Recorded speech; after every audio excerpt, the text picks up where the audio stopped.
పూర్వజన్మ పునర్జన్మ ఈ రెండు కాన్సెప్ట్లను నిజ జీవితంలో కొంతమంది నమ్మరు.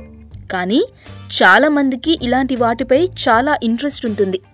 ఇక ఫిలిం ఇండస్ట్రీలో అయితే జాతకాలు, సెంటిమెంట్స్ వంటివి చాలా ఎక్కువగానే ఉంటాయి. ఈ నేపథ్యంలో స్టైలిష్ స్టార్ అల్లు అర్జున్ గత జన్మ గురించి ఓ ఆస్ట్రాలజర్ ఇలాంటి విషయాలని చెబుతున్నాడు.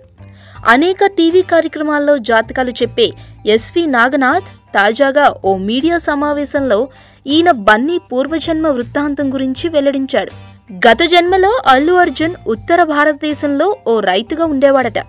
ఒకరోజు తను భూమి దున్నుతుండగా కొన్ని బంగారు నాణాలు బయటపడ్డాయట. బన్నీ వాటిని పేద ప్రజలకు దానం చేసిన మహనీయమైన వ్యక్తి అంటూ అల్లు అర్జున్ని నాగనాథ్ తెగ పొగిడేశాడు. ఈ విషయాలన్నీ ఈయనకి ఎలా తెలిసాయి? అల్లు అర్జున్ ఈయన దగ్గరకు జాతకం చెప్పించుకునేందుకు వెళ్ళాడా అనే అనుమానాలు వ్యక్తమవుతున్నాయి.